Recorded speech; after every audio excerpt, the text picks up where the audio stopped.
মানুষ সেইখানে দাঁড়াইবেন হাসরের মাঠে। এটা চারটিখানি কথা। জ্বালা পাট যেমন জ্বালা চারা, যে চারার পাট আমরা জমিনের মধ্যে করি, এইরকম হবে মানুষের হালত।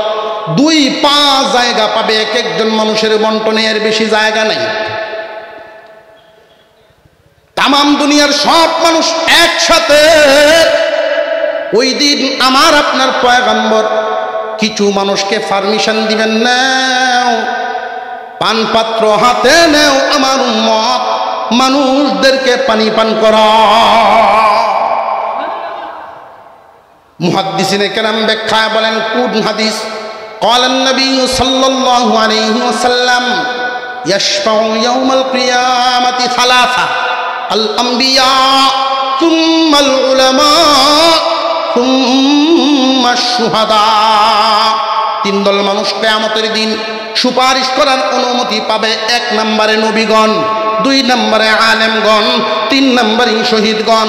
এই 3 দল মানুষকেই পারমিশন দেওয়া হবে, পানপাত্র হাতে নেন, মানুষদেরকে পানি পান করান, মহব্বতের মানুষকে পানি পান করান। ওই দিন রক্তের সম্পর্কের কাজ হবে না, দুনিয়ার মহব্বতের কাজ হবে। খুব খেয়াল রাখবেন কথাটা। আলেমের সাসা হইলে শুধু কপাল ওই দিন খুলবে না, দুনিয়াতে আপনার সাথে সম্পর্কটা কেমন ছিল ওইটা হইল দেখার ব্যাপার। কারণ হাউজে কাউসারের যিনি মালিক, আল্লাহ পাক হাউজে কাউসারের মালিক বানাবেন আমার আপনার পয়গম্বরকে, অথচ পয়গম্বরের চাচারা পানি পাবে না। কেননা সম্পর্ক নাই, এই কারণে পাবে না। দুনিয়ার জমিনে অনেক মানুষ আলেম উলামাদেরকে মহব্বত করে, দ্বীনি কাজের জন্য দিল দরদি, দিল কুলা মহব্বত রাখেন। আলেমদের যেই কাজ, ওই কাজগুলো লক্ষ্য করবেন। একদল মানুষ কুরআনুল কারীম পড়ায়, আরেক দলে পড়ে। মাঝখানে আরেকটা দল কিন্তু আছে, বড় ভূমিকা রাখে। এক দলে কোরআন পড়ে, আরেক দলে পড়ায়, আরেকটা দল আছে পড়ানোর ব্যবস্থা করে দেয়। আরো জোরে কর। বাবার রেখে যাওয়া জমিনটাতে বাড়ি করে নাই, বাগান করে নাই, ক্ষেত করে নাই, নবীর বাগান কোরআনের মাদ্রাসার জন্য জায়গা দিয়ে দিছে। আল্লাহ পাক রব্বুল আলামিন এই মানুষগুলো কিয়ামতের দিন যারা আলেমদেরকে মহব্বত করত, হাসরের মাঠে আলেম উলামাদের মহব্বতের মানুষগুলোর হালত কেমন হবে? শুধু মহব্বত করত, দুনিয়াতে চেনা পরিচয় ছিল, মন থেকে মহব্বত করত। এই মহব্বতের অবস্থাটা কেমন হবে? হাসরের মাঠে পানিওয়ালা কারা কারা থাকবে? নবীজির এক হাদিস, এই হাদিসখানা খুতবায় আমি তিলাওয়াত করেছিলাম, কান পেতে শুনেন। আবার কুন আলিমান, নাজাত যদি পাইবার চাও ওই দিন হাসরের মাঠে, নাজাত যদি পাইবার চাও নিজে আলেম হয়ে যাও। আলেম হয়ে গেলে মর্যাদা বাড়ায়া দিবেন কে? অথচ এই জমিনের মধ্যে একদল মানুষ এমন আছেন 40 দিন যদি লাগাইতে পারে আলেমদের সামনে গিয়া টক্কর মারে। আলহামদুলিল্লাহি কাফা ওয়া সালামুন আলা ইবাদিহিল্লাযীনা ইসতাফা। أما بعد فأعوذ بالله من الشيطان الرجيم. بسم الله الرحمن الرحيم. والضحى والليل إذا سجى ما ودعك ربك وما قلى وللآخرة خير لك من الأولى ولسوف يعطيك ربك فترضى ألم يجدك يتيما فآوى ووجدك ضالا فهدى ووجدك عائلا فأغنى فأما اليتيم فلا تقهر وأما السائل فلا تنهر وأما بنعمة ربك فحدث صدق الله العظيم. وقال رسول الله صلى الله عليه وسلم كن عالما أو متعلما أو معينا أو محبا ولا تكن خامسا فتهلك. وصدق رسوله النبي الكريم ونحن على ذلك من الشاهدين والشاكرين والحمد لله رب العالمين.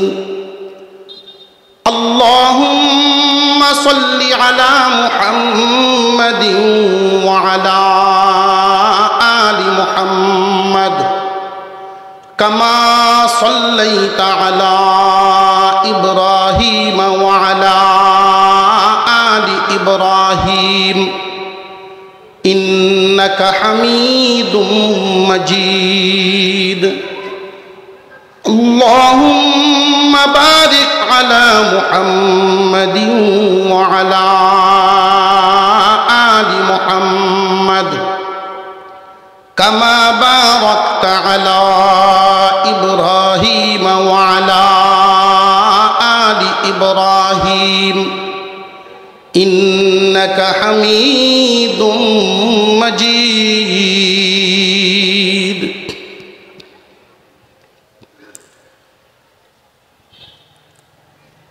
আল ইখওয়ান ইসলামী যুব সংঘ চুনারুঘাটের উদ্যোগে আয়োজিত নবম বার্ষিক তাফসীরুল কোরআন মহাসম্মেলনের চলতি অধিবেশনের শ্রদ্ধাভাজন সভাপতি সাহেব, উপস্থিত হযরত উলামায়ে কেরাম, মুরব্বিয়ান ইযাম, সর্বস্তরের মুসলমান ভাইয়েরা, পর্দার আড়াল থেকে আলোচনায় শামিল দিনদার ইমানদার মুসলমান মা ও বোনেরা,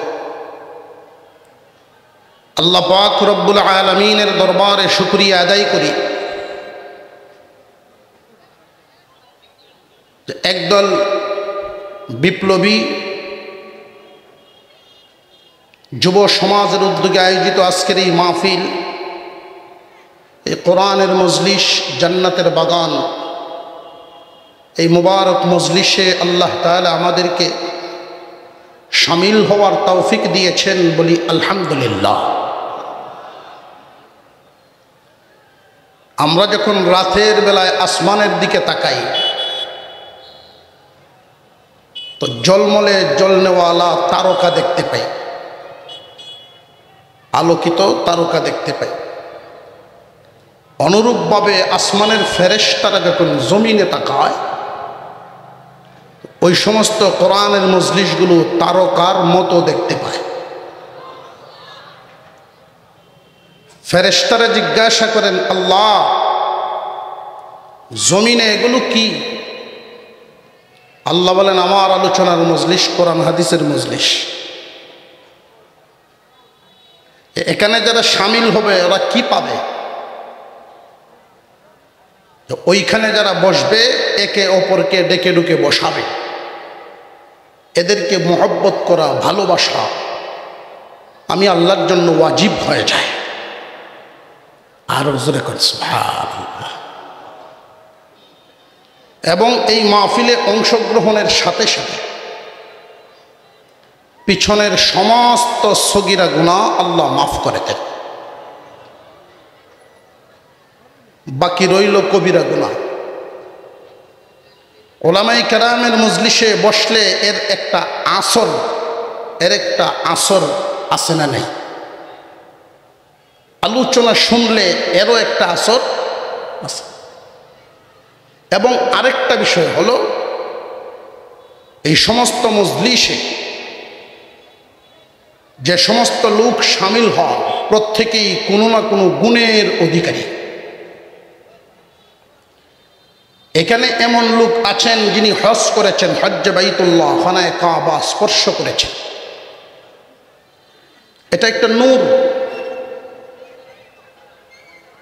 অন্যান্য তেমন গুণ নাই, কিন্তু এই গুণটা ওনার আছে, উনি হাজী সাহেব। এখানে এমন লোক আছেন কুরআনুল কারীমের হাফেজ। এটা একটা বিরাট বড় নূর। এমন লোক এখানে আছেন যিনি মিথ্যা কথা বলেন না, তার এটাও একটা গুণ, এটাও একটা নূর। এমন লোক আছেন যিনি সালাম দেওয়ার অভ্যাস করেন, বেশি বেশি সালাম দেন, এটাও একটা নূর। এক এক গুণের অধিকারী মানুষগুলো যখন একটা মজলিসে একসাথে সমবেত হয়, এই ছোট ছোট নূর একসাথে একত্রিত হয়ে শক্তিশালী একটা নূরে পরিণত হয়। আর একটু জোরে কর সুবহানাল্লাহ। তখন ওই শক্তিশালী নূরের আলো পায়া বেনামাজি হেদায়েতের রাস্তা পায়া নামাজি হয়ে যায়। কবিরা গুনায় লিপ্ত মানুষটা তওবা করে কবিরা গুনাহ ছেড়ে দেয়।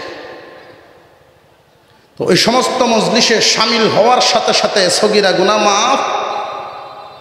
আলেমদের আলোচনা শোনার পরে যদি তওবা করে ফেলে কবিরা গুনাহ মাফ। আমরা আসতে পেরে বসতে পেরে খুশি না বেজার? যে যেমন খুশি এমন আওয়াজ, মহব্বতের সাথে জবান খুলে। অনেকে আছে জামডি যে মারছে, জামডি বুঝেন তো, ঠুট যে মিলাইছে এটা আর খুলে না। সাইটে সুইটে যারা আছে সুবহানাল্লাহ আলহামদুলিল্লাহ, এই যে জিম্মাদারি সব তারারে দিয়েছে। সকলের জবান খুলে একসাথে উচ্চ সুরে বলি আলহামদুলিল্লাহ। গেইটে যারা দাঁড়িয়ে আছেন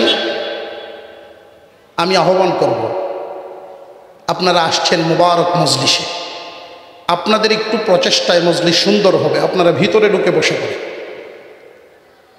এবং প্রত্যেকেই নিজ নিজ জিম্মায় যার যার সামনের ফাঁকা জায়গা বন্ধ করে বসবে, যেন বারবার ডাকতে না হয়। আমি আপনাদের সামনে আজকে তিলাওয়াত করেছি পবিত্র কুরআনুল কারীমের 30 নম্বর পারার একখানা সূরা। সূরার নাম সূরাতুদ দুহা। নবীজি সাল্লাল্লাহু আলাইহি ওয়াসাল্লামের অসংখ্য হাদিস থেকে একখানা হাদিসও তিলাওয়াত করেছি।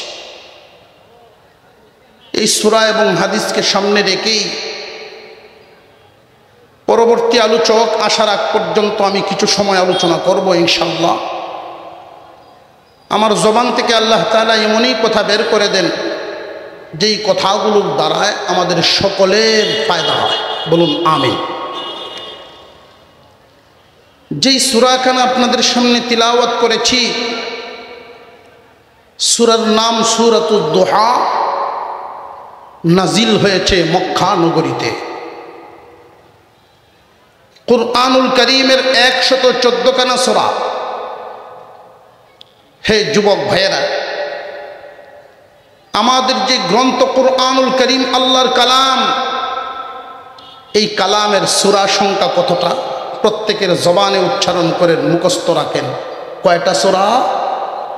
114 খানা সূরা।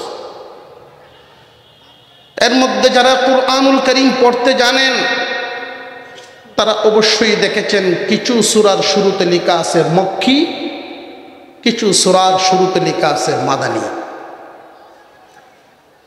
আমরা আজকে যেই সূরা তিলাওয়াত করেছি এই সূরাখানার শুরুতে মক্কি লেখা আছে, মক্কায় নাজিল হয়েছে।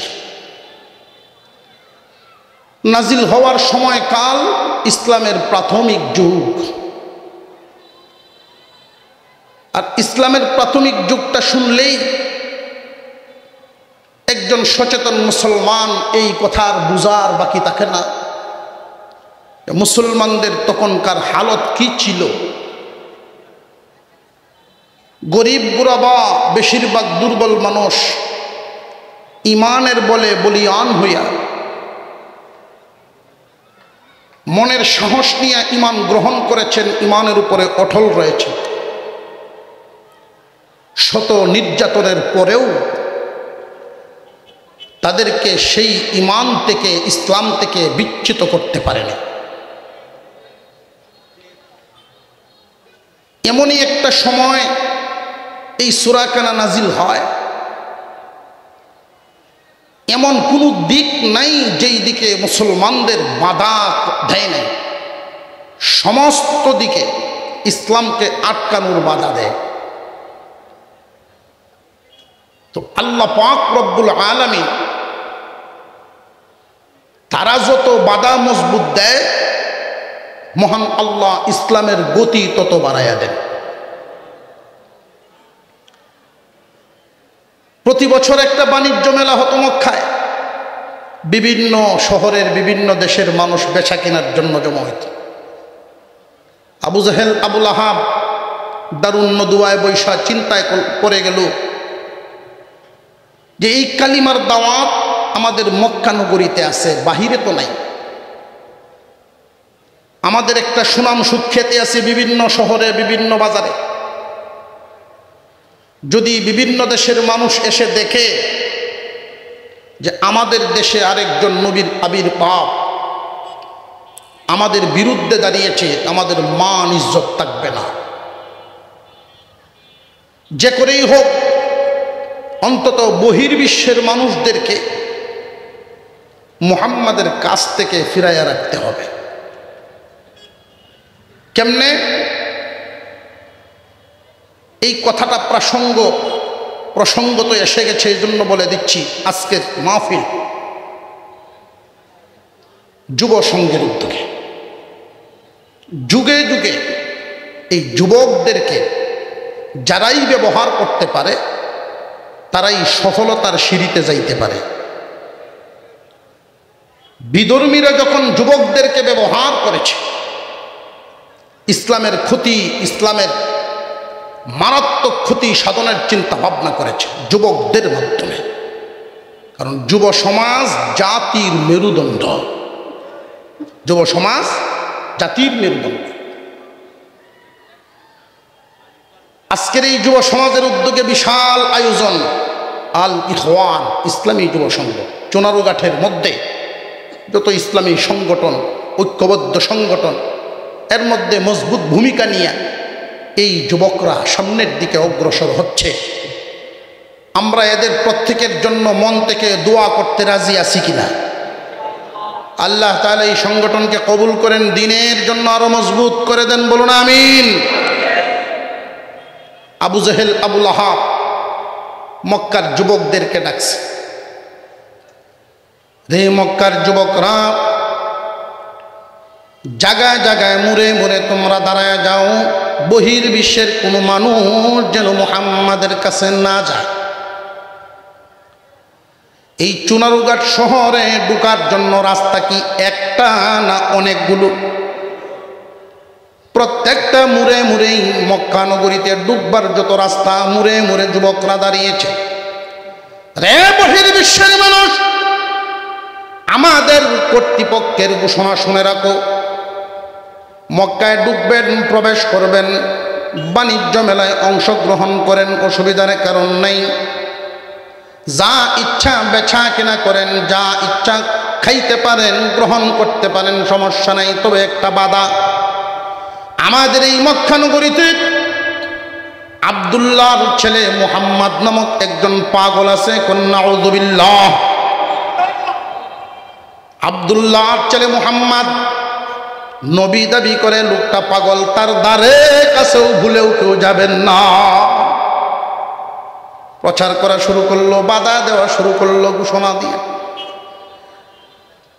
আজকে আপনাদের এই জমায়েতের সামনে একটা কথা যদি আমি পৌঁছায় দিই, তাহলে এতগুলো গ্রামের মানুষ একসাথে, সবাইকে একসাথে পাইয়া একটা কথা শোনানো যতটা সহজ হয়ে গেল, গ্রামে গ্রামে ঘুরে ঘুরে এই খবরটা পৌঁছানোটা সহজ না, অনেক কঠিন। আমার আপনার পয়গম্বরও মনে মনে এই ধারণা করে রেখেছেন যে বাণিজ্য মেলায় বিভিন্ন দেশের মানুষ একত্রিত হবে, তখন কালিমার দাওয়াত মানুষের কানে কানে পৌঁছাইয়া দিব। কিন্তু এর আগেই যখন পাগল বলে ঘোষণা দেয়, আপনার আমার নবী সেজদায় পড়ে কান্দেন, প্রভু গো ওরা তো আমারে পাগল বলে ঘোষণা দেয়। আল্লাহ রাব্বুল আলামিন জিবরাইল আমিনকে পাঠায়া দিলেন। চিন্তার কোনো কারণ নাই, ভাবনার কোনো কারণ নাই, মানুষের মনের নিয়ন্ত্রণ করতে পারেননি না পারেন না আল্লাহ। আল্লাহ পাক বলেন, যারা আপনাকে পাগল বলেছে এই পাগল বলাটাই ইসলামের খেদমতে লাগায়া দিব, এই পাগল বলাটাই ইসলামের উপকারে লাগায়া দিব। দেখবেন মানুষের একটা স্বভাব আছে, যেটা নিষেধ করা হয় এর আগ্রহ আরো বাড়ে, ঠিক না ঠিক? মুহাম্মদ, আব্দুল্লাহর ছেলে মুহাম্মদ মক্কা নগরীর সবাই চিনত না, বহির্বিশ্বের সব মানুষ তো চিনত না। মক্কা নগরীতে এমন একজন লোক ওই যুবকদের মাধ্যমে, বেদিনদের বেঈমানদের মাধ্যমে প্রচার করে দিলেন, পাগল বলে ঘোষণা দেয়। বহির্বিশ্বের মানুষেরা এখন বলা বলি করে,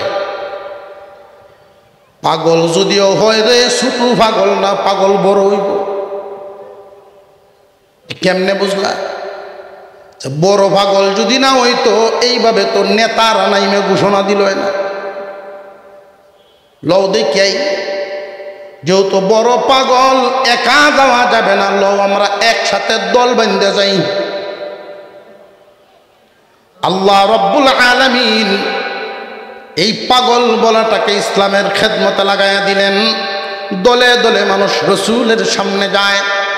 আপনার আমার পয়গম্বর সাল্লাল্লাহু আলাইহি ওয়াসাল্লামের চেহারা মুবারক কত সুন্দর করে আল্লাহ বানাইছেন। আল্লাহ নিজেই ঘোষণা দেন, আমার দুস্তের মতো এত সুন্দর করে কোনো মাখলুক আমি আল্লাহ বানাই না। পাগলের চেহারা আর রসুলের চেহারা বেশ কম আছে না? পাগল দেখলেই তো চিনন যায়, কথায় কাজে ভঙ্গি ভাঙ্গায় কোনো মিল নেই। দূর থেকেই যখন তারা তাকায় দেখে, একজন আর একজনকেই মন্তব্য করে আর বলা বলি করে, এমন চেহারার মানুষ পাগল হইতে পারে না। লোক কাছে যাই, তার কাছে গিয়ে কি বলে আমরা তা শুনি। আমার আপনার পয়গম্বরকে আল্লাহ জানায় দিছেন, এদের অন্তর কুফর এবং শিরকে ভরপুর। নসিহত করার প্রয়োজন এখনো হয় নাই, এখন শুধু আমি যা নাজিল করলাম তা তিলাওয়াত করে শোনান। আল্লাহর কালাম তিলাওয়াত শুরু করলেন আমার আপনার পয়গম্বর, যার উপরে আল্লাহর কালাম নাজিল হয়েছে, উনি নিজে তিলাওয়াত শুরু করেছেন। আরবের মানুষ অবাক হয়ে চেহারার দিকে তাকায় রয়েছে। কোন কবির কবিতার সাথে মিল নেই, তবে ছন্দ মিলানো। কবিতা না, তবে কবিতার মতো ছন্দ মিলানো। ওয়াদ-দুহা ওয়াল-লাইলি ইযা সাজা মা ওয়াদ্দাআকা রাব্বুকা ওয়া মা ক্বালা। লা হা এরকম মিল আছে না নাই?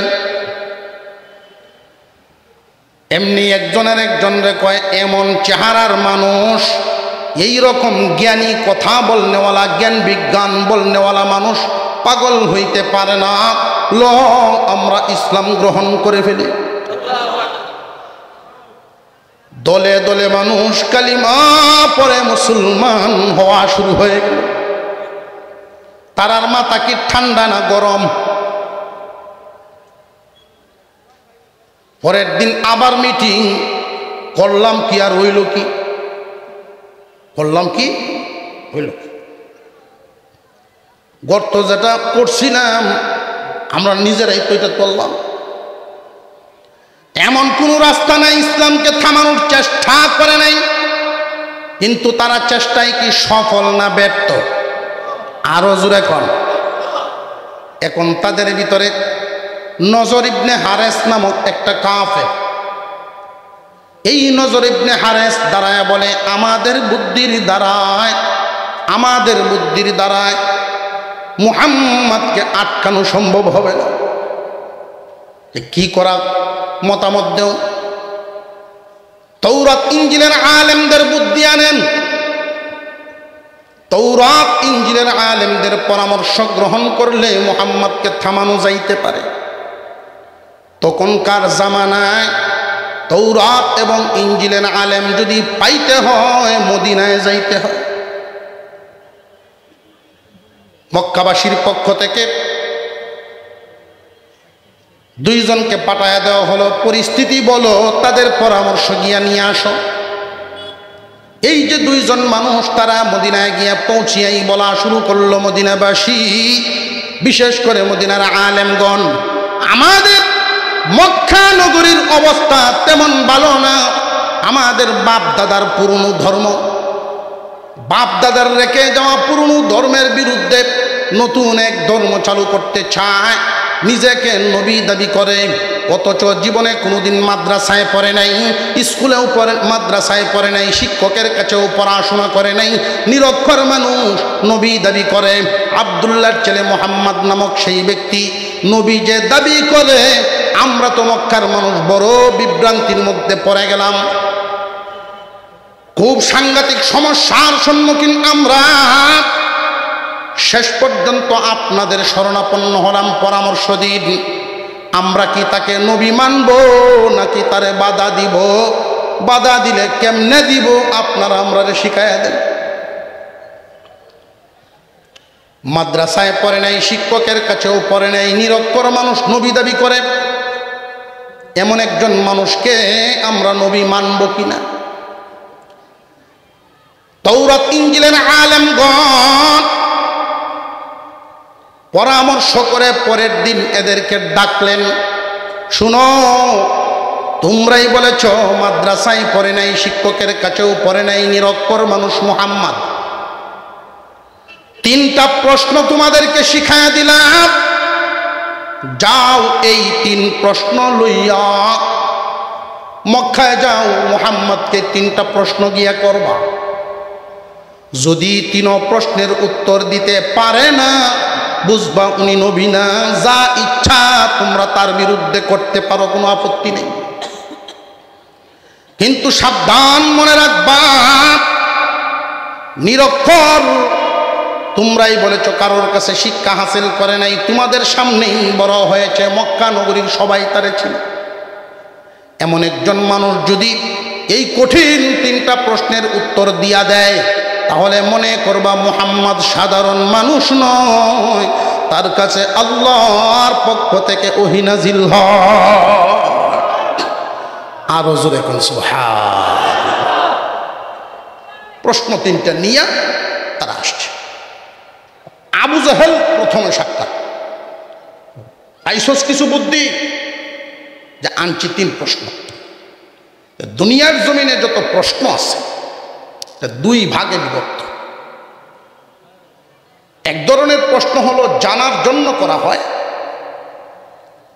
কোনো শর্ত সাপেক্ষ নাই, আপনি জানেন না, জাননেওয়ালার কাছে প্রশ্ন করেন, অসুবিধা নেই, শর্ত নেই।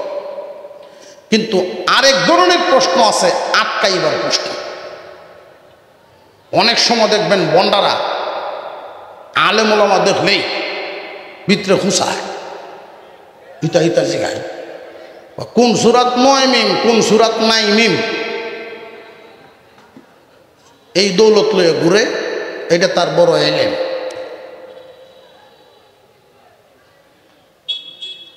তো 200 জনের সাধারণ মুসল্লি একজন হাফেজ সাহেবকে জিগাইছেন বা একজন কারি সাহেবকে জিগাইছেন, সবার তো আর সবটা জানা থাকবে না। কোন সূরাত নয় মিম আর কোন সূরাত নাই মিম, এই প্রশ্নের উত্তর কি নামাজও কামো লাগে, রোজা, হজ গেলে তো মনে হয় এটা জিগাইবই, নইলে বিমান উড়ান দিত না, হাসরের মাঠও কোনো নয় না। এত গুরুত্ব দেওয়া শিকারও প্রয়োজন পড়ে না। 200 জনের জিগায় যখন দেখছে যে পারে নাকি, তখনই দেখবেন বন্ডারা বাহাদুরির গড়, দেখছি মেসাব হল পারে না।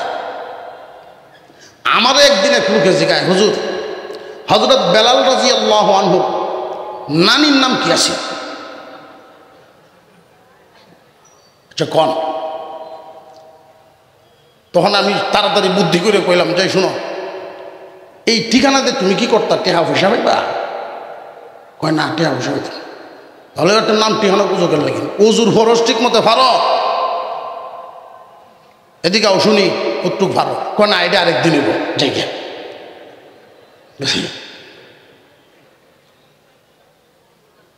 জানার জন্য যদি প্রশ্ন করেন কোনো শর্ত সাপেক্ষ নাই, কিন্তু আটকাইবার জন্য যদি প্রশ্ন করতে হয় এর উত্তর নিজের আগে জানতে হয়। আটকাইবার প্রশ্ন আছে না, নিজের আগে জানা লাগে। মাদ্রাসার এক তালাবারে দেখিয়া জেনারেল শিক্ষিত রিটায়ার্ড পার্সন ডাকিয়ে আনছে, ওই কই ভর সোনারগড় মাদ্রাসা, তুইও ব্যাখ্যল, তোর বাপও ব্যাখ্যল। এইরকম স্কুল কলেজ তুই আজকালও মাদ্রাসা পড়ে গেল, শুধু আরবি ভরাইব, আলিফ বা তাস, আর কি শিখবে? স্কুলে তো অঙ্ক, ইংরেজি, ইতিহাস, ভূগোল যা আছে সব শিখে। তো ছাত্র একটু সাহস করে বলে গেছে যে আমরা মাদ্রাসা এখন অঙ্ক ইংরেজিও শিখায়। এখন তো রিটায়ার্ড পার্সনের রাগ উঠেছে, মাদ্রাসা তো অঙ্ক শিখায়, এদিকে আইডি কোন অঙ্কটা পারস, ল কাগজ কলম নেই, কয়েকটা দেশে বের অঙ্ক করে মানে হিসাব করে বাইর করতো। দেখি কি হিসাব মিলাইতাম? কয় হিসাব মিলা এই পুকুরও কয় বালতি পানি হব। মাদ্রাসায় যে ফরুইয়া ছাত্ররা দেখবেন এমনি সাদা সিধা হতে দায়িত্ব যাইতে বাউ হয় না, এমন ভোলা বান্ডে মাদ্রাসায় ভর্তি করবেন হিফজখানা, কোরআনের ঘষায় 1 বছর লাগবে, সোজা হয়ে যাবে। দেখছেন আমরা তো এটি দেই, যারা স্মার্ট চালাক চতুর এটার কোনো দিই না। মাদ্রাসা দেই লেসা ফেসা লেঙ্গুয়া ফেসুয়া। জোরে খন ঠিক না? ঠিক আছে, যদি এখনো আমরা আমাদের উত্তমটা দিতাম, আল্লাহ পাক আমাদেরকে সেই উত্তম বদলা আল্লামা আশরাফ আলী থানভী, হুসাইন আহমদ মাদানী, রশিদ আহমদ গঙ্গোহী আল্লাহ দিতে পারতেন, মহান আল্লাহ দিতেন। আমরা লইয়াই গেলাম গ্লাস কলসি বলে ভাই মোটর নেই। তো মাদ্রাসার ছাত্র যেই শুনছে উনি কই পুকুরে কয় বালতি পানি উঠে মিলা, ছাত্র কয় চাচা আপনার বালতি কত বড়? বালতিটা যদি পুকুরের সমান হয় 1 বালতি, আর যদি এর অর্ধেক হয় 2 বালতি, তার অর্ধেক হইলে 4 বালতি, এর অর্ধেক হইলে 8 বালতি। এখন আপনি শুরু করতে থাকেন আর মিলাইতে থাকেন।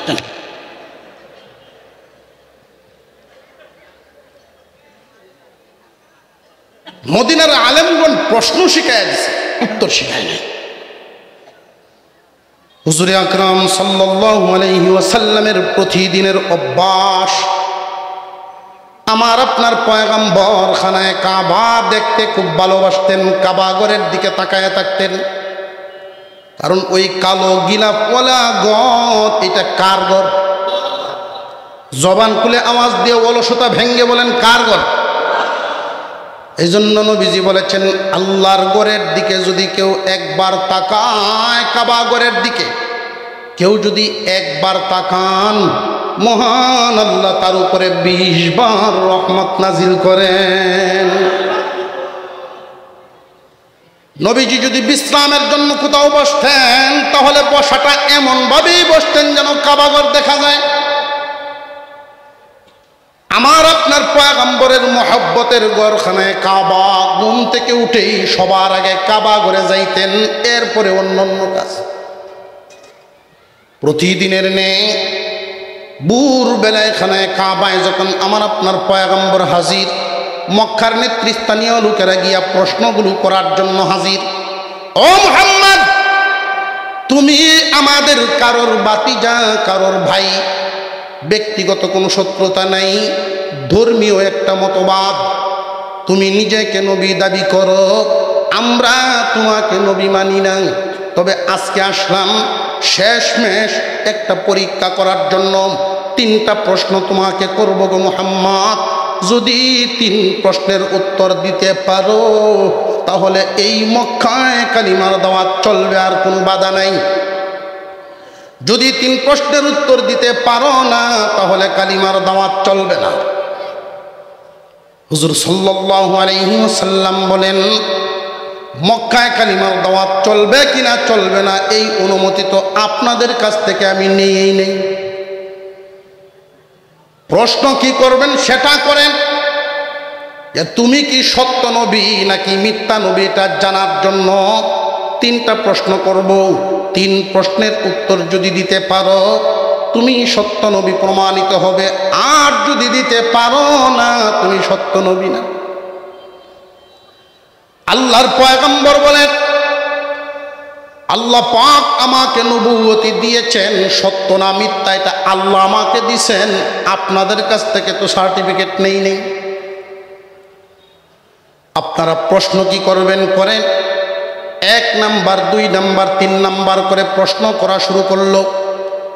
1 নাম্বার প্রশ্ন হলো, এই পৃথিবীর জমিনে এমন কোন মানুষ, এই দুনিয়ার জমিনে একজন মানুষ আল্লাহ পাঠাইছিলেন এমন, যার মতো আর কেউ এমন যোগ্যতা পান নাই, এই নিয়ামত পান নাই। যে কি নিয়ামত? আমরা এখানে যারা আছি এমন মানুষও আছেন যে চুনারুঘাটের বাহিরে আর যাওয়া হয়েছে জীবন। এমন মানুষও আছে সিলেট শহর, যদিও নিজেদের বিভাগ সিলেটেই জীবনে কোনোদিন যান নাই। এমন মানুষও আছেন জীবনে কোনোদিন সিলেট গেছেন কিন্তু ঢাকায় যান নাই। আমরা প্রতিদিন যখন ভোরবেলায় ঘুম থেকে উঠি, সূর্যটা পূর্ব দিকে উঠে। ছোটবেলায় মনে করতাম সূর্যটা আমাদের পূর্বের যেই গ্রামের পিছন থেকে সূর্য ওঠে, ঠিক না? স্কুলে দেখা হইলে এদেরকে জিগাইতাম, তোরার বাড়ির ভিসেদে তো সূর্য উঠে, না আমরা ইন্দিরা এর ভোরের গ্রামটা এমন হইছেরই না হইছে না। কিন্তু আজও পর্যন্ত সূর্য কোন জায়গা থেকে উঠে কেউ কোনদিন দেখতে পারে? একজন মাত্র মানুষ আল্লাহ পাক রব্বুল আলামিন তাকে দেখিয়েছিলেন কোন জায়গা থেকে সূর্য উঠে এবং কোন জায়গায় গিয়ে ডুবে। এই লোকটার নাম বলবা।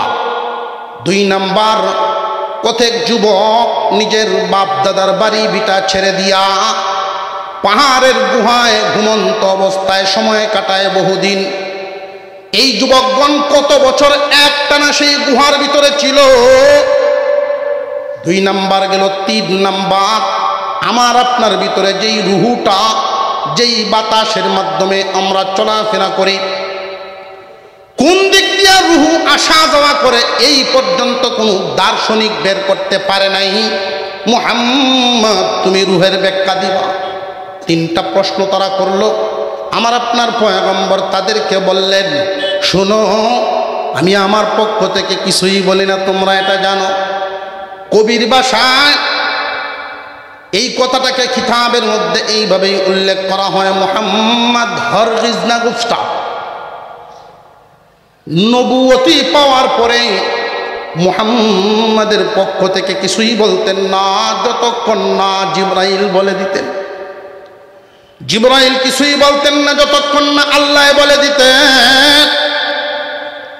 মুহাম্মদ হরগিজ না গুফতা তা না গুফতা জিবরাইল।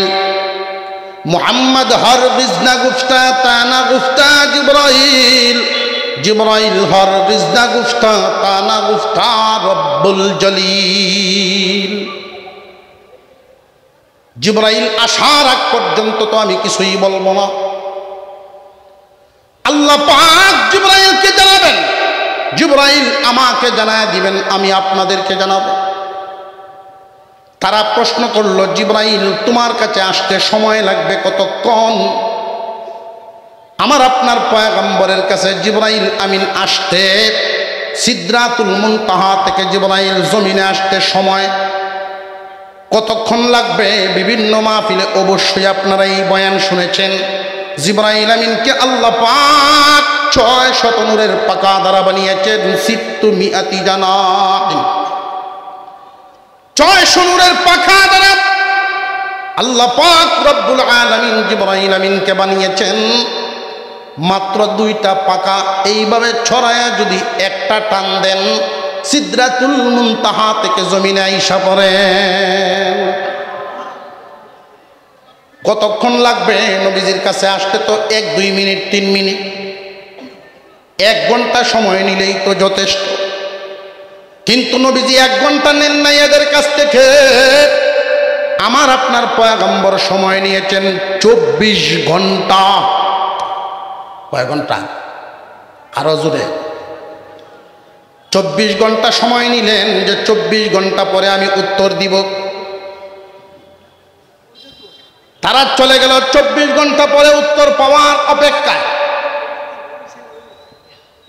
হুজুর আকরাম সাল্লাল্লাহু আলাইহি ওয়াসাল্লাম আকাশের দিকে তাকায় অপেক্ষা করে। দিন চলে গেল, জিবরাইল আমিন আসেন নাই।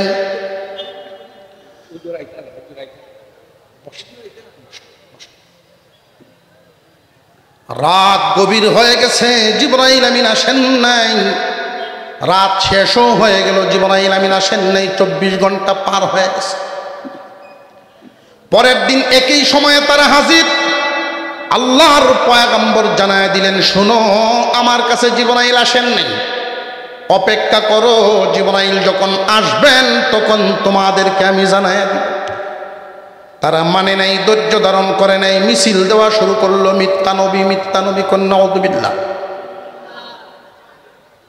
প্রশ্নের উত্তর যেহেতু পায় নাই, তারা মিথ্যা নবী বলে ঘোষণা দেওয়া শুরু করলো। হুজুর সাল্লাল্লাহু আলাইহি ওয়াসাল্লাম আমার আপনার পয়গম্বর আসমানের দিকে তাকায় আছেন, কখন জানি জিবরাইল আমিন আসবেন, উত্তর জানবেন আর এদেরকে জানাবেন। 1 দিন গেল, 2 দিন গেল, 3 দিন গেল, 5 দিন, 7 দিন, 10 দিন, 11 দিন। সাহাবীরা গৃহবন্দী, রাস্তায় বের হলেই খুঁচা দিয়া কথা বলে মিথ্যা নবীর সাহাবী যায়। সাহাবায়ে কেরাম সহ্য করতে পারেন না। এই হালত মক্কা নগরীতে চালু হয়ে গেল। আমার আপনার পয়গম্বর আকাশের দিকে তাকায় থাকেন। আবু বকর সিদ্দিক রাদিয়াল্লাহু তাআলা আনহু নবীজির পাশে দাঁড়ায় বলেন, ওগো নবীজি, পেরেশান হবেন না, আল্লাহ ওহী নাজিল করবেন, আল্লাহ ওহী নাজিল করবেন, পেরেশান হবেন না, চিন্তিত হবেন না। আমরা যারা ইসলাম গ্রহণ করেছি, আমরা এই ওহী বিলম্ব হওয়ার কারণে আপনার হাত থেকে কোথাও আমরা যাব না। হুজুর সাল্লাল্লাহু আলাইহি ওয়াসাল্লাম এইভাবে দিন কাটাতে লাগলেন। যেতে যেতে এক বর্ণনায় 14 দিন, আর এক বর্ণনায় 45 দিন। ওহী বন্ধ রইল 14 দিন পর্যন্ত। এইদিকে এক ফাঁকে একজন মহিলা, বড় বিচক্ষণ মহিলা। সমাজের মধ্যে কিছু কিছু মহিলা এমন আছেন বুদ্ধি খাটাইতে পারে, সব মহিলায় সমান খাটাইতে পারে না।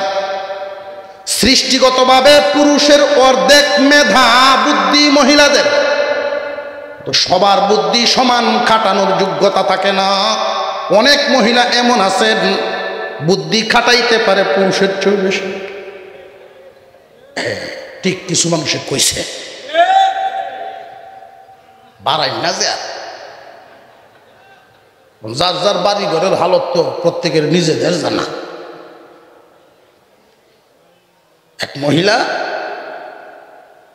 স্বামীর সংসার করে, তো স্বামী বেচারা খুব সরল সোজা মানুষ, গরু লালন পালন করে, গৃহস্থ মানুষ। তো প্রতি বছর গাবি ফর হয়, অর্থাৎ বাছুর দেয়, বাছুর মরে যায়। তো গৃহস্থের খুব কষ্ট হয় বাছুর যদি মরে, 1 বার 2 বার 3 বারে মানুষ মনের কষ্ট আর সহ্য হয় না। আবার যখন বাছুর হওয়ার সময় হলো, উনি মান্যত করে বলছে, আল্লাহ, এবারের বাছুর যদি টিকে, এটা না মরে, লালন পালন করমু, যত বড় গরু হোক বিক্রি করিয়া গরু বেচার পয়সা তোমার ঘর মসজিদে দিলেন। মান্নত করছে। আল্লাহর কি মেহেরবানি, মান্নত কবুল হয়েছে, গরু মরছে না। আর যত্ন করে বারেও বারে 3 বছরে বিশাল বড় এক সার হয়েছে। এখন তো সরল সোজা মানুষ, গিরস মানুষ, এই সারের লুপ তো তার অন্তর থেকে যাইতেছে না। মান্নত করছিলাম অর্ধেকটা করতাম, সবটা করেছিল।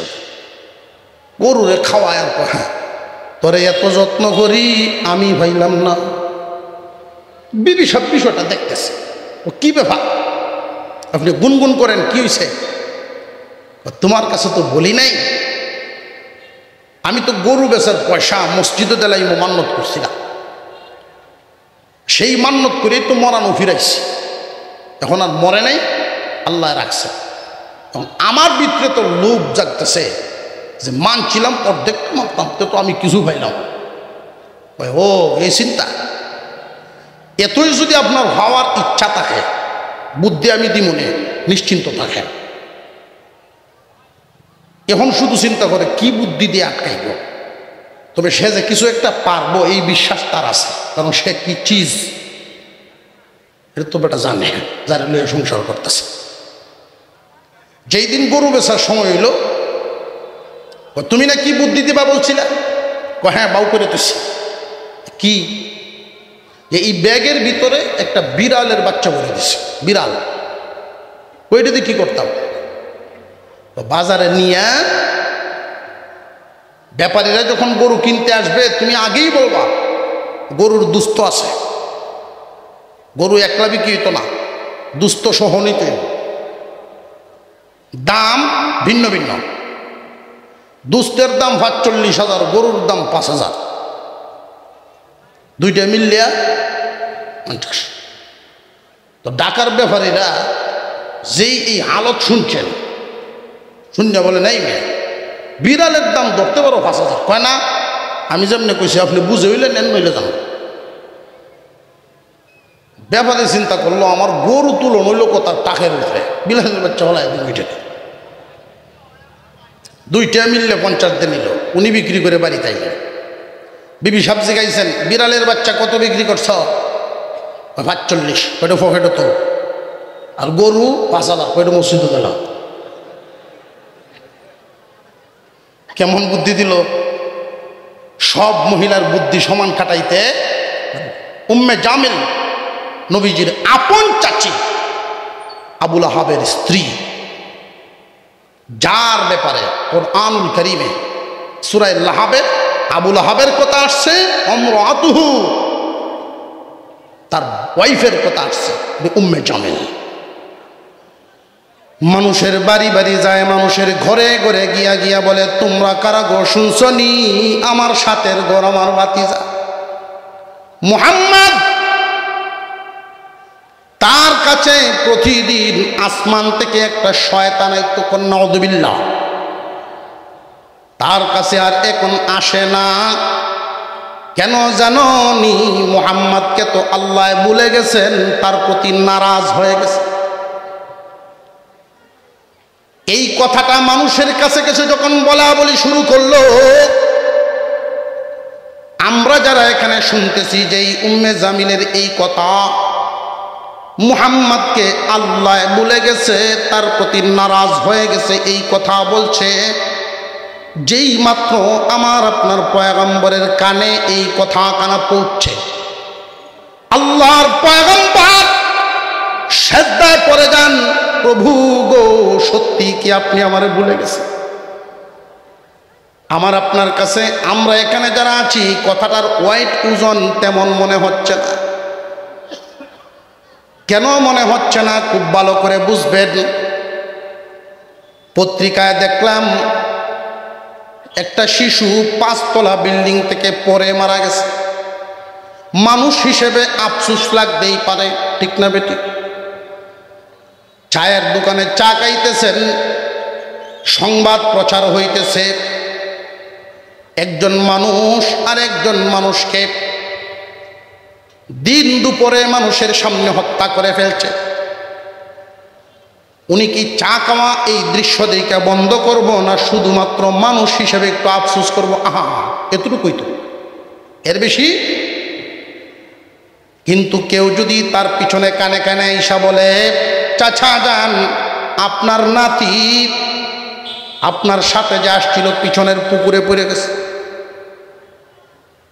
যদি তার কানে কানে বলে আপনার নাতি পুকুরে পড়ে গেছে, তখন কি তার অবস্থাটা আগের হালত থাকবো না অনেক পরিবর্তন? এমন তো আর বলবে না যে চাটা খাইয়া পরে আসতেছি ভানিক থাকুক, ওই বলে কেন বলবে না? কারণ কি জানেননি? আগেও একটা শিশুর সংবাদ শুনলো 5 তলা বিল্ডিং থেকে পরে মারা গেছে, শুধু আফসোস করছে। এখনকার শিশুটার সংবাদ শুনেই কাঁপ ফেলায় তো এই দৌড়।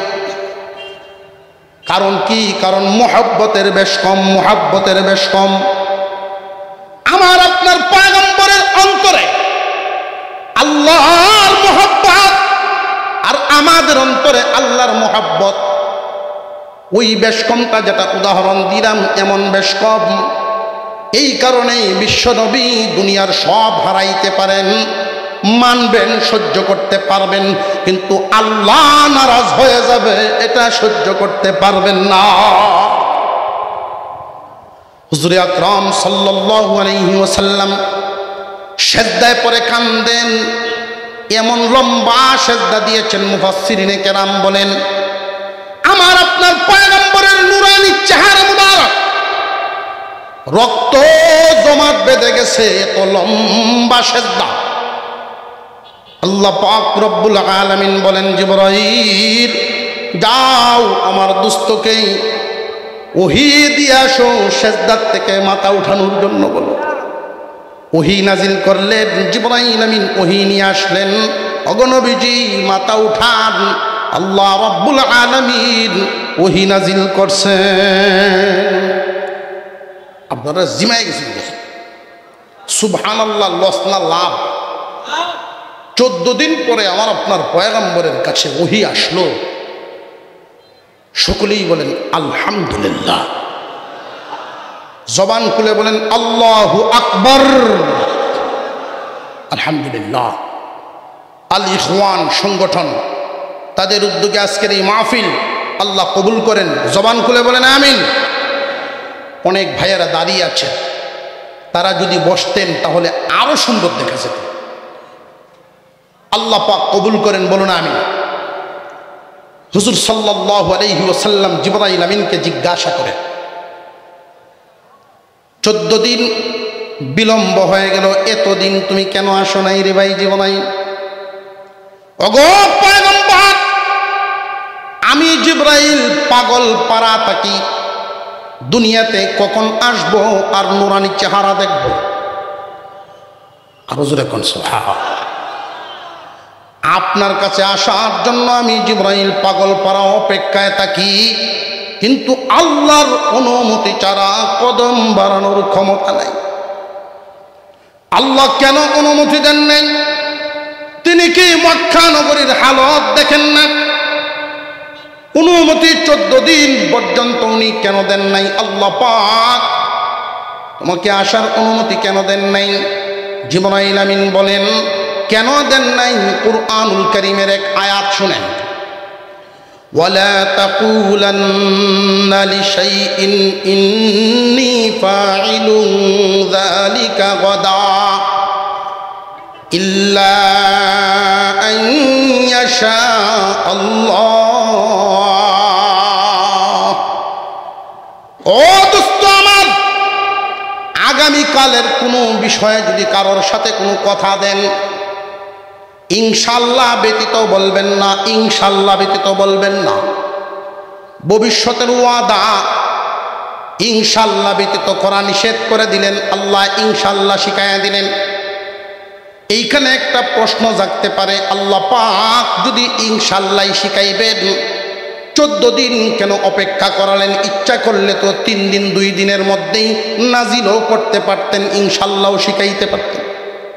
আরো জোরে কর। 14 দিন বিলম্ব করার কারণ কি? মুফাসসিরিনে কেরাম 2টা কারণ উল্লেখ করেছেন।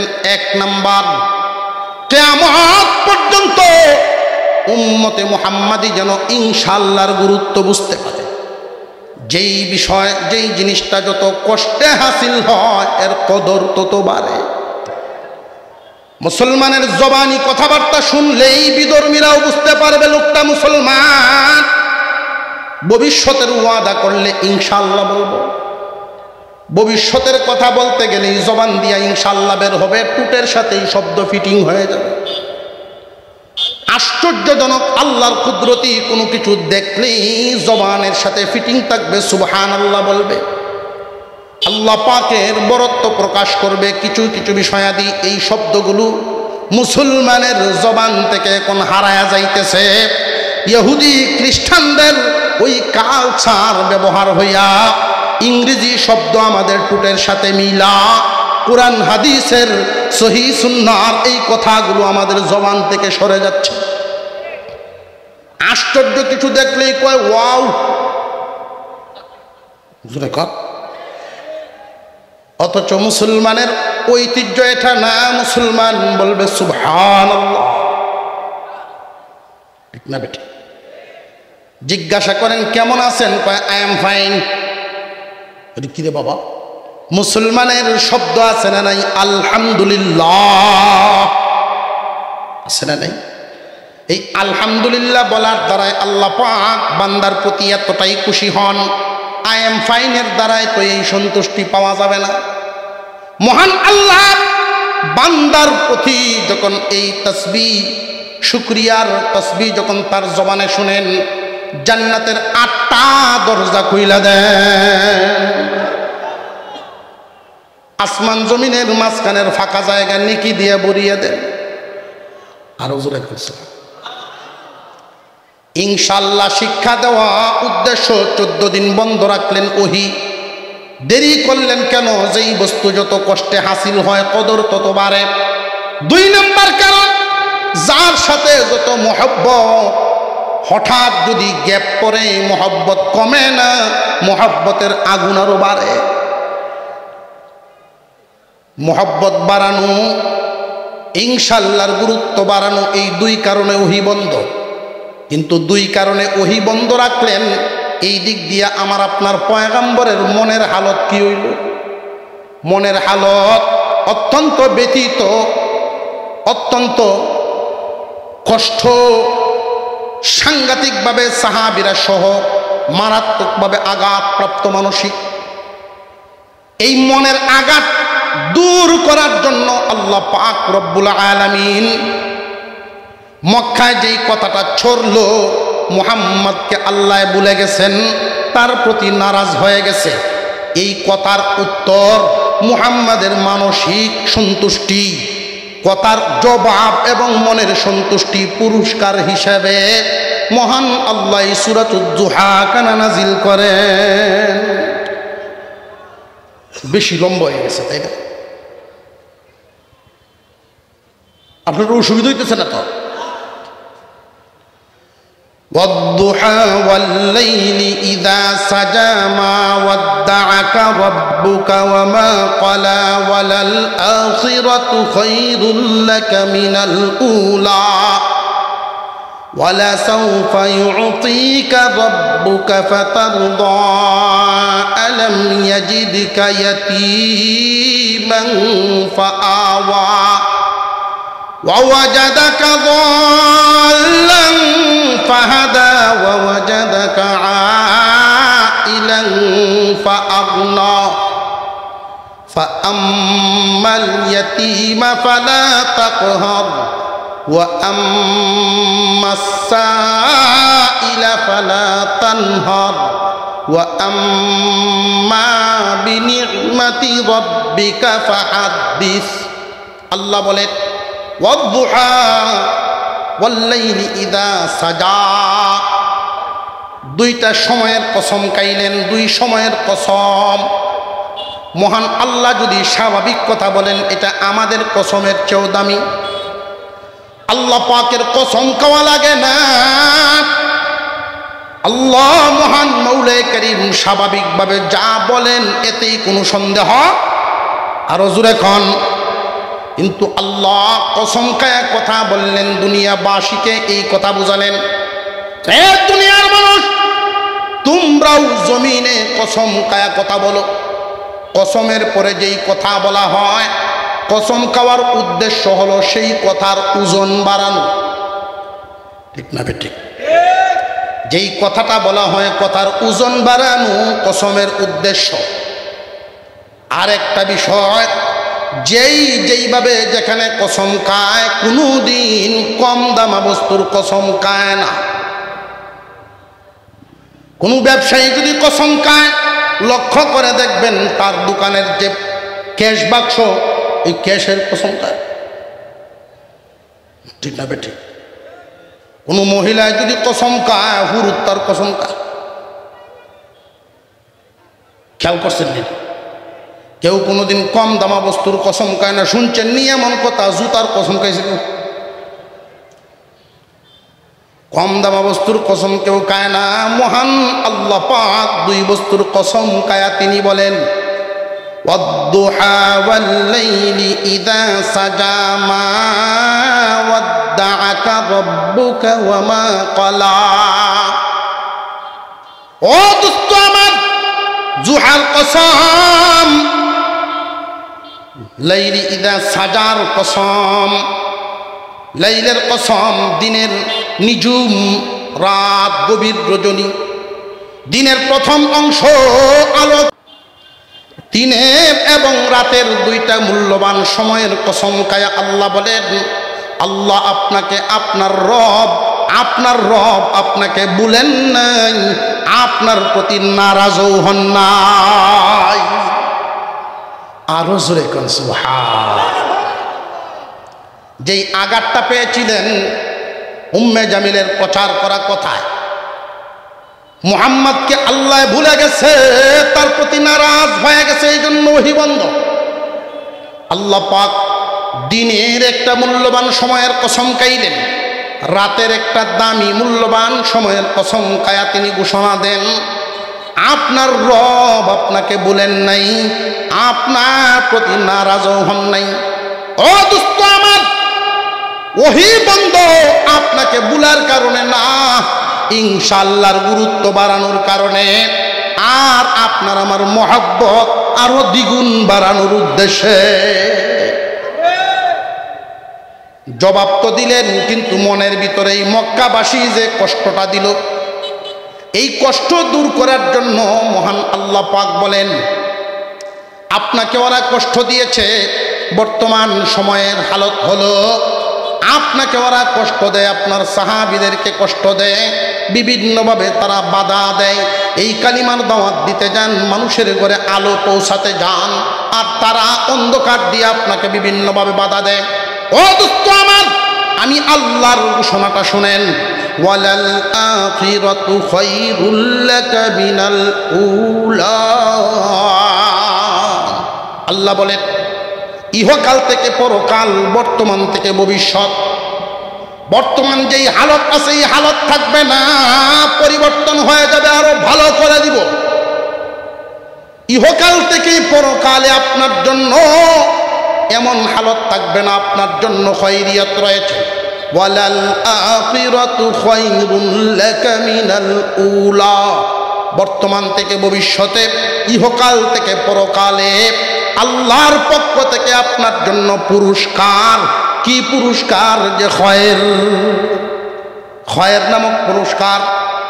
মা মানাল খায়র? খয়রে কাসীর, অধিক কল্যাণ। মুফাসসিরিনে কেরাম উল্লেখ করেছেন কি পরিমাণ পুরস্কার খয়রের দ্বারা বুঝাইছেন।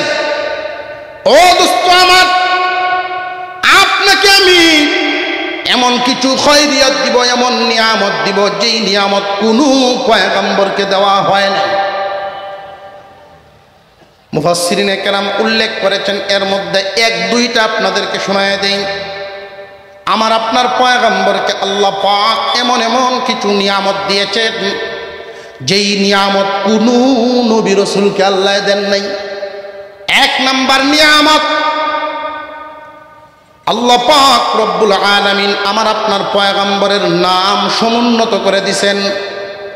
যারা বলছিল নবীজির ছেলে দুনিয়া থেকে বিদায় হয়েছেন, নাম নিশানাই থাকতো না, আল্লাহ পাক রব্বুল আলামিন বলেন ওয়ারাফা'না লাকা যিকরাক আলাম নাশরাহ লাকা সাদরাক আলাম নাশরাহ লাকা সাদরাক ওয়া ওয়াদা'না আনকা বিজরাক আল্লাযী আনকাযা যহরাক ওয়া রাফা'না লাকা যিকরাক। দোস্ত আমার, আপনার নাম সমুন্নত করে দিলাম। দিছেন কে? আরো জোরে বলেন। আল্লাহ পাক আমার আপনার পয়গম্বরের নাম উন্নত করেছেন, সমুন্নত করেছেন। কেমন করা করছেন? বর্তমান বিশ্বের যে সমস্ত বেদিন বিজ্ঞানী, বেঈমান কাফেররাই কথা বলতে বাধ্য, স্বীকার করতে বাধ্য। বাতাসকে তারা পরীক্ষা নিরীক্ষা করে। আমরা প্রতিদিন যেই কথাগুলো বলি এগুলো বাতাসের সাথে মিশে। এই কথাগুলোকে তারা বিভিন্ন যন্ত্রের মাধ্যমে পরীক্ষা নিরীক্ষা করে রিপোর্ট পেশ করেছে। তাম পৃথিবীতে মানুষ যতগুলো শব্দ ব্যবহার করে এর মধ্যে এমন কোনো সেকেন্ড নাই যেই সেকেন্ডে মুহাম্মাদের নাম নাই। আরো জোরে কোন সুবহান। এমন কোন সেকেন্ড নাই যেই সেকেন্ডে আমার আপনার পয়গম্বরের নাম নাই। কেমনে এটা সম্ভব? তারাই আবার তাদের পক্ষ থেকে একটা মতামত পেশ করেছে। এই মতটা কি? এই চুনারুঘাটে যখন আসরের আজান হয় 12 থেকে তখন হয় না, বেশ কম আছে। বাংলাদেশের ভিতরেই তো এক মাথা থেকে আরেক মাথা পর্যন্ত প্রায় 9 থেকে 11 মিনিট বেশ কমে যায়, ঠিক না? ঠিক। সৌদি আরবে আসরের আজান আরেকবার, লন্ডনে সময়ের আরো বেশ কম, আমেরিকায় আরো বেশ কম।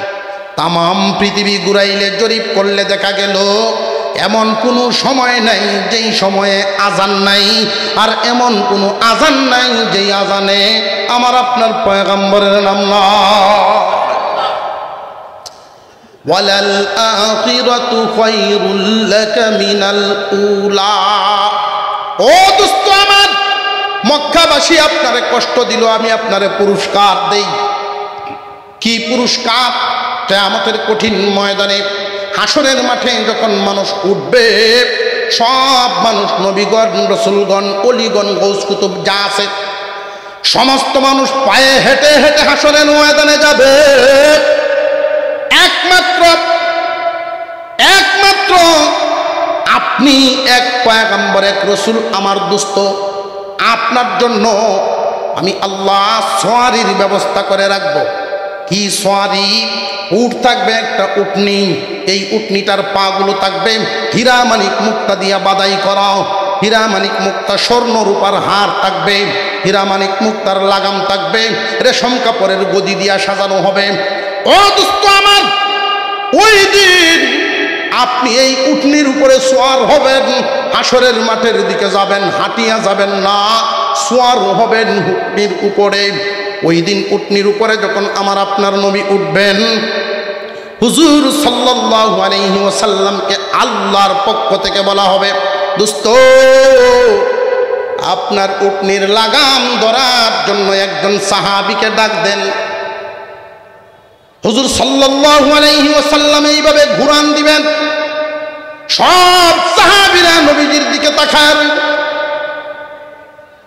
প্রভু নিয়ামত দিয়েছেন, পুরস্কার দিয়েছেন, আপনি নামটা ঘোষণা করেন, কে আমার উঠের লাগাম ধরে দেয়।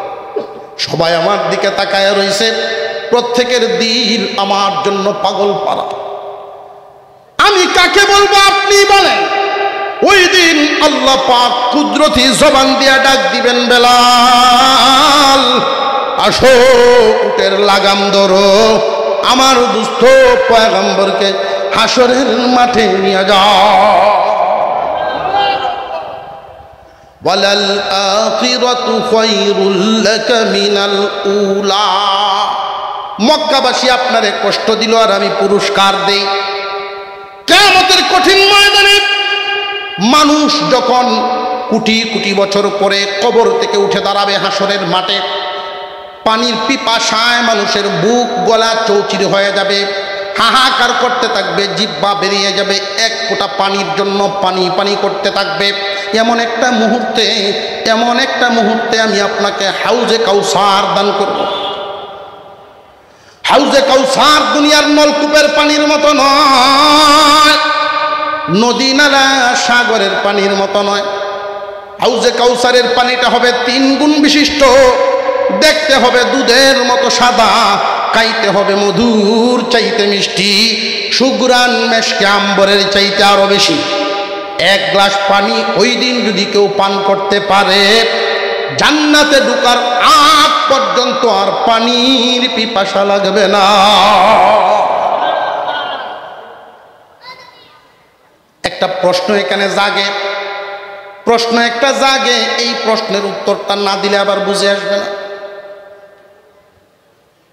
হুজুর সাল্লাল্লাহু আলাইহি ওয়াসাল্লামের একজন সাহাবী জিজ্ঞাসা করেছেন, কোন বর্ণনায় আবু বকর সিদ্দিক রাদিয়াল্লাহু তাআলা, নবীজি গো, হাউজে কাউসারের পান পাত্র কি পরিমাণ থাকবে গো নবীজি?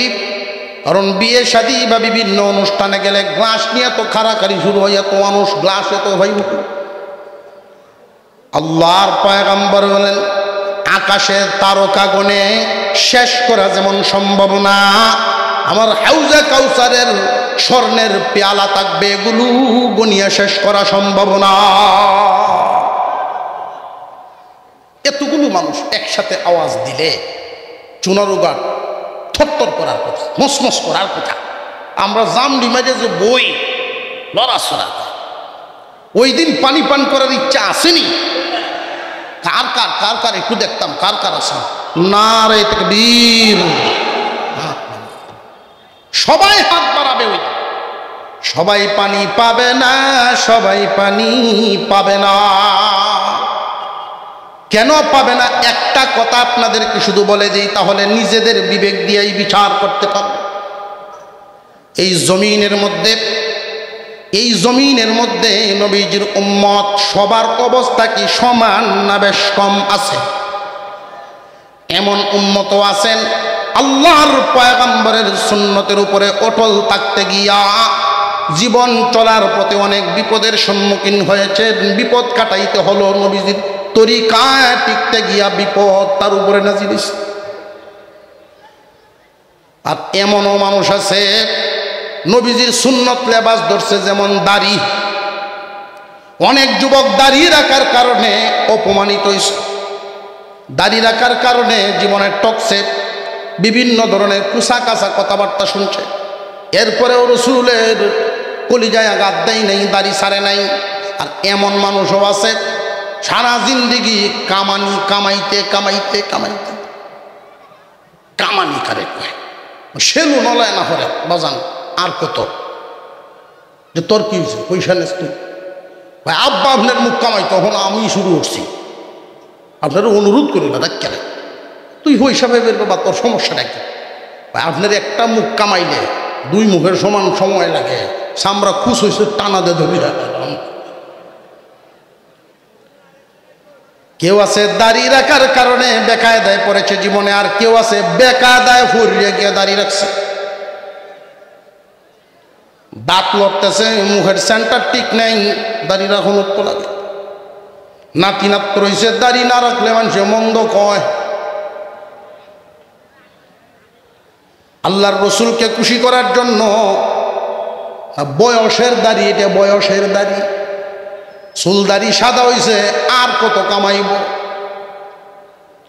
হুজুর সাল্লাল্লাহু আলাইহি ওয়াসাল্লামের দ্বীনের জন্য কুরবানি দিয়েছে, রসুলের সুন্নতের জন্য। কেমন কুরবানিওয়ালা? আমার একজন মুসল্লি ছিলেন, এই কথাটা বলে দেই তাহলে আরো শক্ত অনুমান হবে। প্রাইমারি থেকে নিয়ে এমএ পর্যন্ত জীবনে কোনোদিন 2nd ক্লাস হন নাই উনি। ওনার নানা ভাই ছিলেন আলেম, সেই সুবাদে ওনার আম্মাও কোরআনের হাফেজা। ওনার আব্বা এত বড় আলেম নন, তবে কারি সাহেব এলাকার নামি দামি বুজুর্গ আলেম। মানুষদের সাথে চলাফেরা করা, আমলদার মানুষ উনি।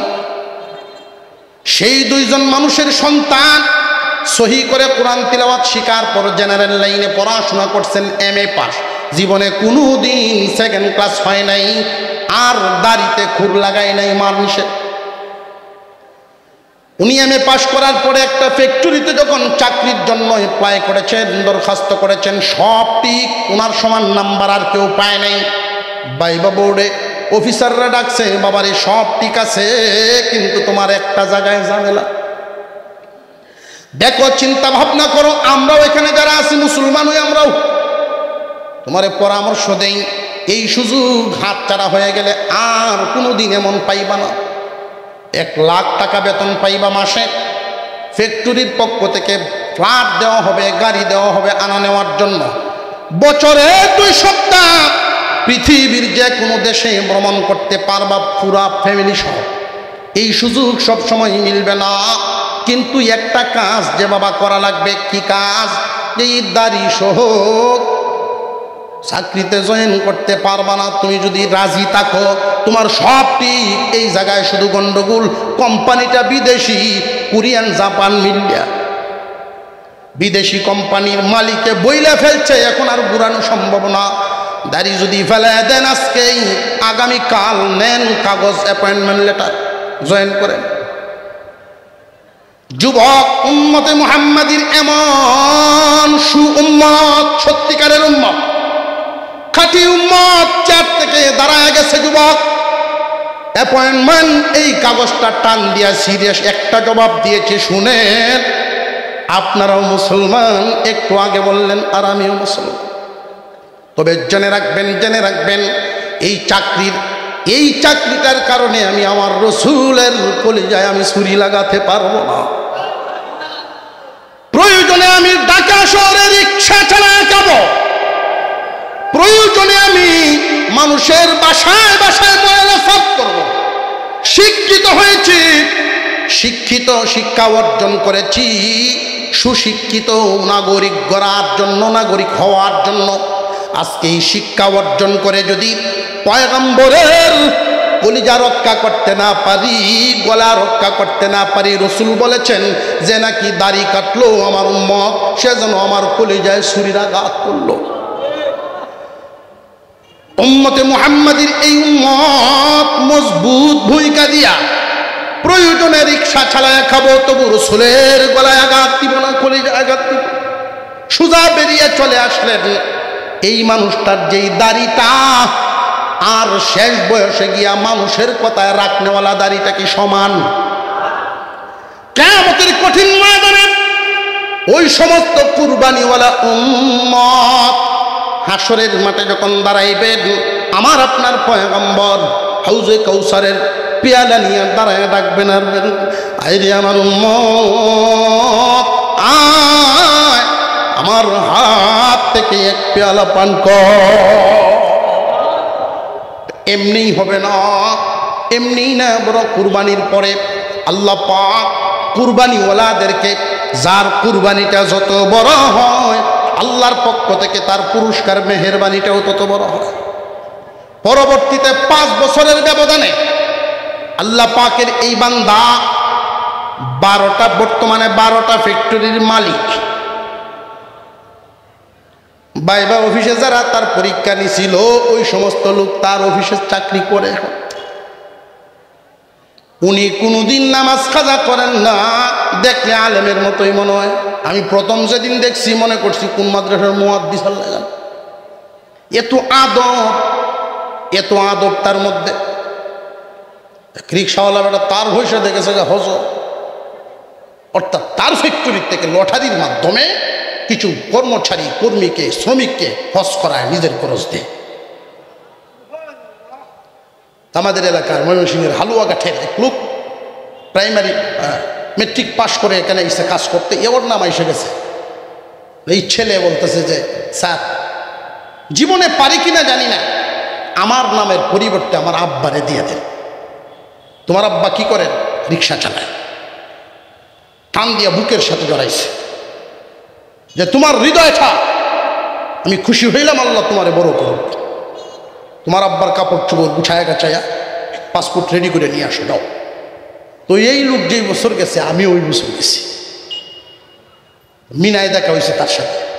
বাপ সাপ দেখলে বোঝা যায় না ধনী গরিব বা চলনের অবস্থা। তো এই লোক আমার জিগায়, আমরা এলাকা বাকি হুজুর সিরা খাইবেন, আমার জিগা যেই কইছে যে হুজুর সিরা খাইবেন তখনই বুঝছে যে এদিকে বাড়ি কই আলুয়াঘাট এখানে কেমনে আইলা, আল্লাহ আমার আনছে কেমনে, এমনি এমনি।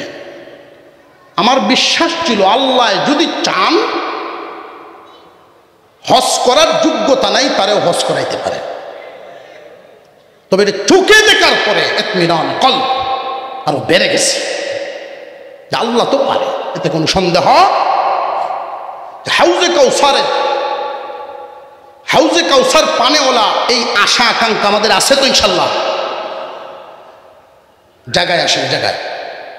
হুজুর সাল্লাল্লাহু আলাইহি ওয়াসাল্লামের হাত মোবারক কয়েক আনা, এই ডরাইতেছে মুশরিকদের মতো কি 10টা হয়ে যাবে নাকি? 2 কানা হাত দিয়া সবাইকে তো উনি পানি পান করাবেন না। কিয়ামত পর্যন্ত সব মানুষ সেইখানে দাঁড়াইবেন হাসরের মাঠে। এটা 4টি কানি কথা। জ্বালা পাট যেমন জ্বালা চারা, যে চারার পাট আমরা জমিনের মধ্যে করি, এইরকম হবে মানুষের হালত। 2 পা জায়গা পাবে এক একজন মানুষের বন্টনে, এর বেশি জায়গা নেই।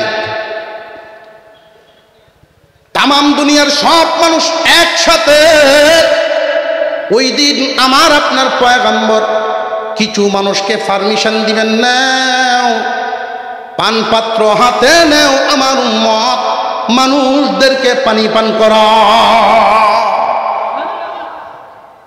মুহাদ্দিসিনে কেরাম ব্যাখ্যায় বলেন কোন হাদিস? قال النبي صلى الله عليه وسلم يشفع يوم القيامة 3: الأنبياء ثم العلماء ثم الشهداء।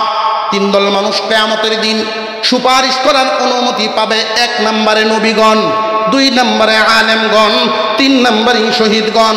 এই 3 দল মানুষকেই পারমিশন দেওয়া হবে, পানপাত্র হাতে নেন, মানুষদেরকে পানি পান করান, মহব্বতের মানুষকে পানি পান করান। ওই দিন রক্তের সম্পর্কের কাজ হবে না, দুনিয়ার মহব্বতের কাজ হবে। খুব খেয়াল রাখবেন কথাটা।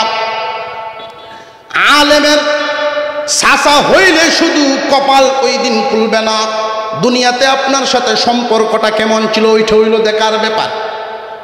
কারণ হাউজে কাউসারের যিনি মালিক, আল্লাহ পাক হাউজে কাউসারের মালিক বানাবেন আমার আপনার পয়গম্বরকে, অথচ পয়গম্বরের চাচারা পানি পাবে না। কেননা সম্পর্ক নাই, এই কারণে পাবে না। দুনিয়ার জমিনে অনেক মানুষ আলেম উলামাদেরকে মহব্বত করে দ্বীনি কাজের জন্য, দিল দরদি, দিল কুলা মহব্বত রাখেন। আলেমদের যেই কাজ, ওই কাজগুলো লক্ষ্য করবেন। একদল মানুষ কুরআনুল কারীম পড়ায়, আরেক দলে পড়ে। মাঝখানে আরেকটা দল কিন্তু আছে বড় ভূমিকা রাখে। এক দলে কোরআন পড়ে, আরেক দলে পড়ায়, আরেকটা দল আছে পড়ানোর ব্যবস্থা করে দেয়। আরো জোরে কর। বাবার রেখে যাওয়া জমিনটাতে বাড়ি করে নাই, বাগান করে নাই, ক্ষেত করে নাই, নবীর বাগান কোরআনের মাদ্রাসার জন্য জায়গা দিয়ে দিছে আল্লাহ পাক রব্বুল আলামিন। এই মানুষগুলো কিয়ামতের দিন যারা আলেমদেরকে মহব্বত করত, হাসরের মাঠে আলেম উলামাদের মহব্বতের মানুষগুলোর হালত কেমন হবে? শুধু মহব্বত করত, দুনিয়াতে চেনা পরিচয় ছিল, মন থেকে মহব্বত করত। এই মহব্বতের অবস্থাটা কেমন হবে? হাসরের মাঠে পানিওয়ালা কারা কারা থাকবে? নবীজির এক হাদিস, এই হাদিসখানা খুতবায় আমি তিলাওয়াত করেছিলাম, কান পেতে শুনেন আবার। কুন আলিমান, নাজাত যদি পাইবার চাও ওই দিন হাসরের মাঠে, নাজাত যদি পাইবার চাও নিজে আলেম হয়ে যাও। আলেম হয়ে গেলে মর্যাদা বাড়ায়া দিবেন কে? অথচ এই জমিনের মধ্যে একদল মানুষ এমন আছেন 40 দিন যদি লাগাইতে পারে আলেমদের সামনে গিয়া টক্কর মারে। ঠিক আওয়াজটা বুঝাইছে না? আলেম ওলামাকে গিয়া তশকিল করে, হুজুর সময় কিছু দিলে ভালো আছেন। 6 থেকে 7 বছর বয়সের সময় একটা শিশু মাদ্রাসায় গিয়া ভর্তি হয়। হিসাবটা মিলাইছেননি?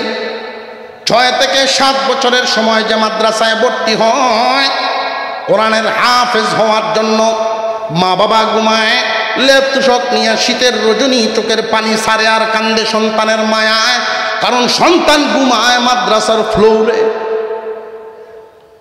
মনরে আবার বুঝতে, আমি আমার দুনিয়া কামানোর জন্য দেই নাই, আল্লাহর কালামের হেফাজতকারী হওয়ার জন্য দিছি।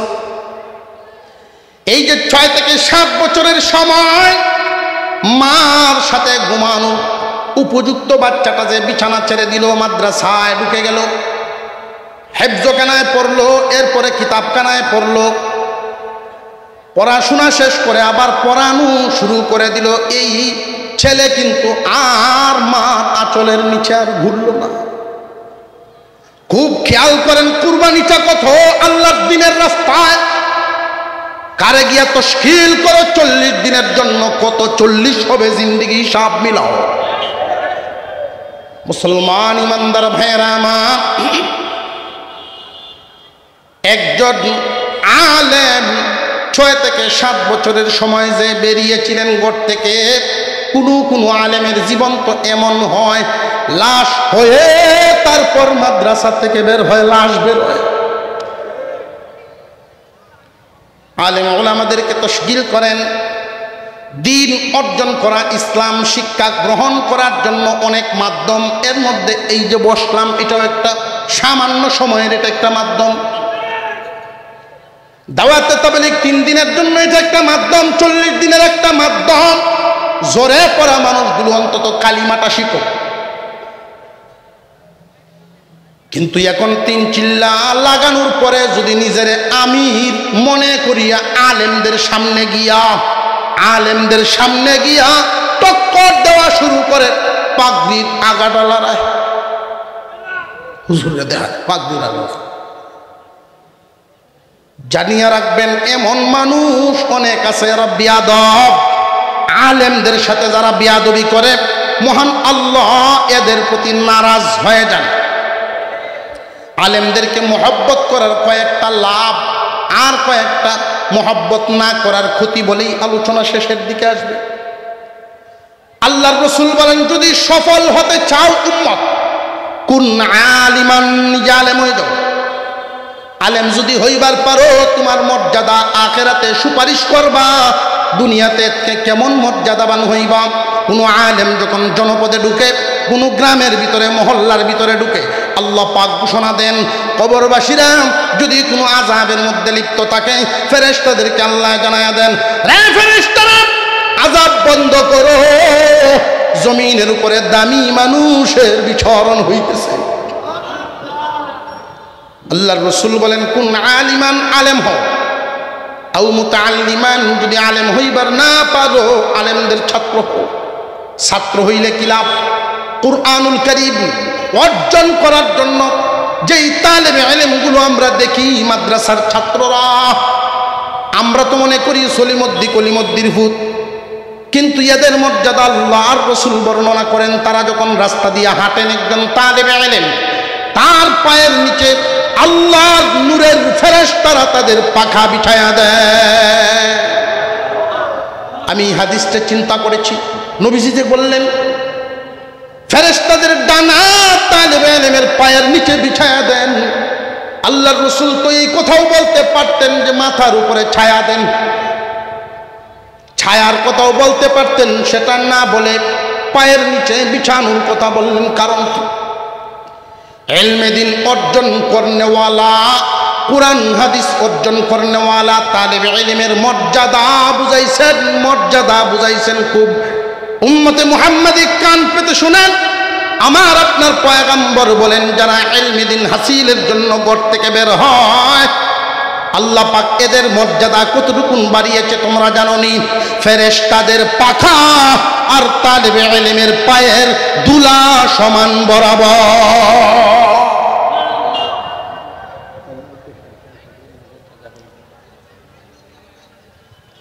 আও মুঈনান, যদি তালিবে ইলম হইতে না পারো আলেম ওলামাদের কাজের সাহায্যকারী হয়ে যাও। তাও যদি হইবার না পারো, আও মুহিব্বান, মন থেকে ভালোবাসবা। সাবধান, আলেম বিদ্বেষ হইবা না, আলেমদের মহব্বত থেকে দূরে থাকবা না। ওয়ালা তাকুন খামিসান, 5 নম্বরে যাইবা না, ধ্বংস হয়ে যাইবা, ফাতুহলিক, ধ্বংস হয়ে যাবে।